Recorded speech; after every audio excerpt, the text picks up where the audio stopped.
Welcome back to Dead Good Book Reviews and to a video that has been a long time coming. If you've been watching my channel for a little while, you'll know that one of my projects for 2023 was rereading all of the Edge Chronicles books. Now let me take you back in time, oh so very far back in time, where little Judith, who was probably maybe 10 or 11, I would guess, was gifted a box set of the first series in the Edge Chronicles, the Twig trilogy. I had a little slipcase box set. The slipcase has not survived. Some of the books have not survived, alas. What remains is my very beat up copy of Beyond the Deep Woods, the first book in this series. Absolutely lovely. Originally cost $5.99. Just a great time. Since then, over many, many years, I read the other books in the series. I would say I read most of them from the library. I think I owned a good chunk. And then as an adult, I decided I not only wanted to reread all the books I had already read, but I also wanted to finally finish the series. So I spent a good chunk of this year reading one Edge Chronicles book a week, every week. And if you want to know my very in-depth, detailed thoughts on each of the books, you can probably go back and watch my weekly reading videos, which will cover most of it. This is going to be a broad look at the series, and I guess answering the question, do I still enjoy this series now as an adult? Is nostalgia a big enough thing in my reading that it overcomes any obstacles in the way? And did the new books live up to the old books? Before we start, some quick disclaimers. Every single book in this series that I own, I either bought myself or was gifted by a family member. Nobody's paying me to talk about books, and all opinions are my own.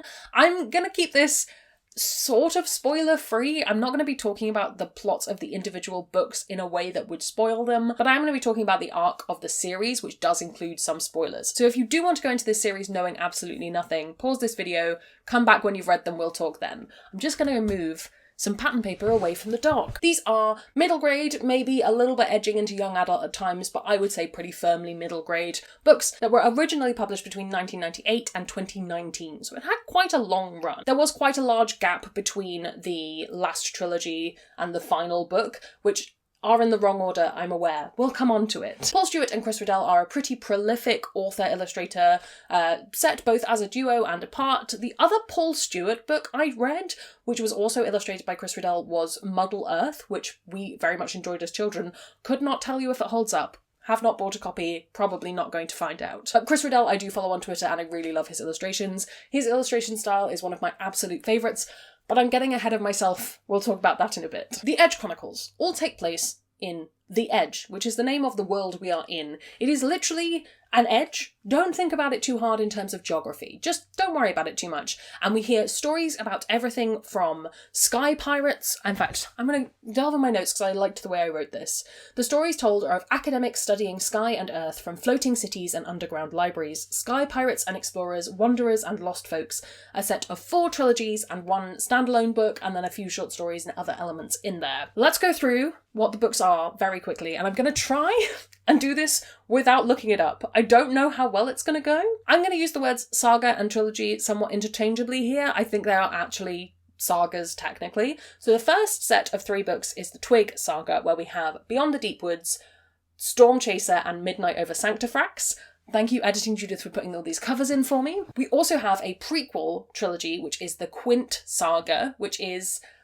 oh, come on. No, I'm gonna have to look it up. I'm ashamed of myself as well. I should be able to remember this. The Curse of the Gloamgloser, The Winter Nights, and The Clash of the Sky Galleons, the Rook Saga, which is Last of the Sky Pirates, Vox, and Freeglader. Then there is the standalone book, which was meant to be the end of the series, The Immortals, that's the Nate Saga, technically. And then between 2015 and 2019, they published the Cade Saga, which was The Nameless One, Doombringer, and The Descenders. And then also short stories, there's things like The Stone Pilot. A lot of those exist in the actual physical books if you buy them now, but I'm not going to get into all of that here. I want to talk about the main bulk of the series. So why should you read these books? Why did I like them as a child? Why do I like them now? I really like the world building of this series. In particular, I like the way that it changes with the different series. So we follow essentially 3 to 4 different generations. The Nate Cade stuff is a little bit more complicated towards the end, but we follow these different generations through what in the series is the Ages of Flight. So we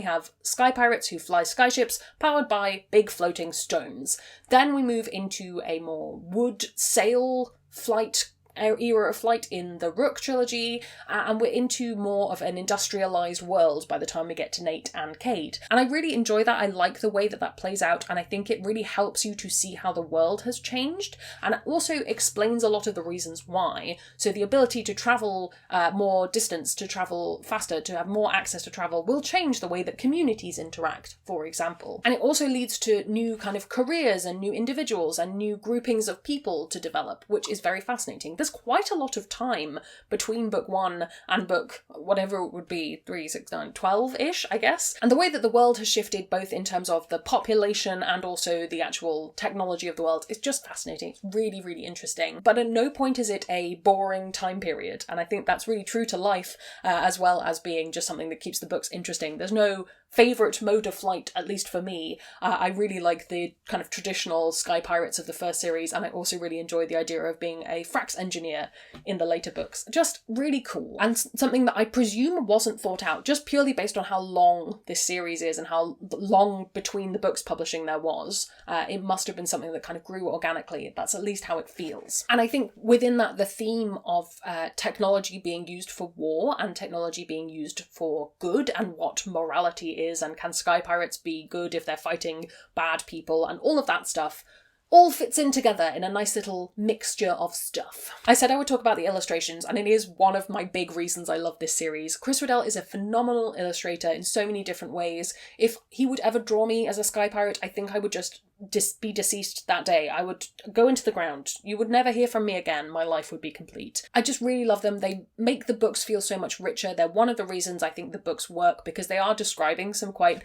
weird, strange, scary, quite often things, and getting to actually have a visual reference for that I found really helpful, especially as a kid.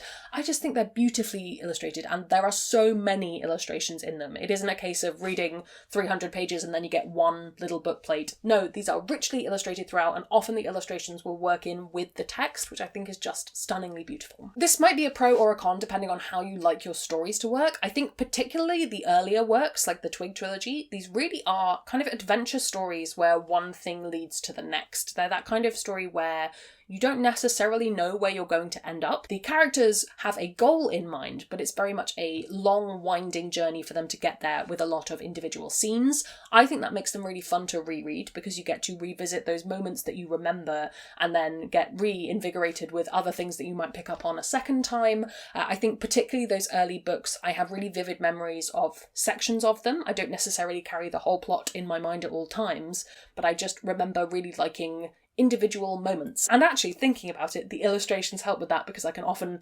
picture the picture that goes with that section. Interesting. So yes, if you're more here for a very 3-act structure, clear, here is where these characters are going kind of story, either I would say read the later books, or maybe these aren't for you in the same way. We're moving into my more negative / things to think about section of the video, and one of the big things is female characters. Every single one of the protagonists of every single series of these books is a man. That's sort of just what it is, right? That's what they chose to write. I know a lot of the times there was a big encouragement of getting boys reading, especially during this period of time, which is when I was existing in the world of children's literature, I suppose. So I don't necessarily fault them for that. I think possibly in the later series, it might have been nice to have seen more women as protagonists, because here's the thing, there aren't bad female characters in this, or there probably are. I didn't pick up on them. A lot of the female characters we meet are really accomplished, are really cool, are doing exciting things, are badasses in their own right. There isn't sexism in this world in the same way as there is in ours, but it did bother me that there was never, other than The Stone Pilot, which is just a short story, and possibly some other short stories, we never got a trilogy where I could see myself as the main character in the same way as I suppose a lot of other people could. And that's just sort of how it is. These books are already written. I don't know that they're going to write any more. If they wrote another series and didn't opt to make a female character the protagonist, I would probably start to be concerned. I don't think it bothered me that much when I was a kid. It bothers me now as an adult that I didn't get a cool female sky pirate main character in these. The other thing I picked up on, especially reading all the way through to the Cage Saga, is there are some world-building elements that towards the end of the books just start to get thrown in. They randomly throw in this clam that is one of the most, like, important beings on the earth, and I was just sat there going, I'm sure this clam hasn't come up before, and maybe it does, and I was just deeply ignoring the clam element to it,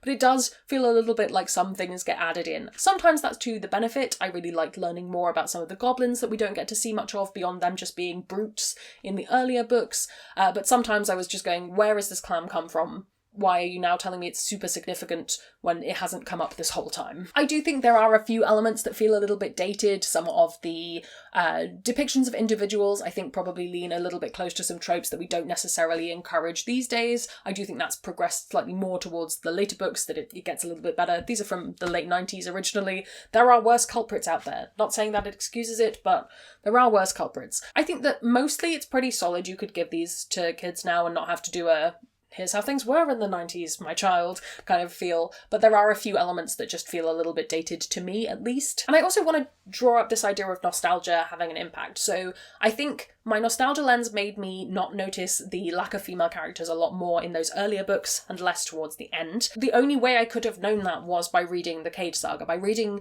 Edge Chronicles books that I had never read before. And it was quite telling, at least to me, that the books that I've only read once were my least favourite. So, Descenders, Doombringers, The Nameless One. Not in the right order, but those three.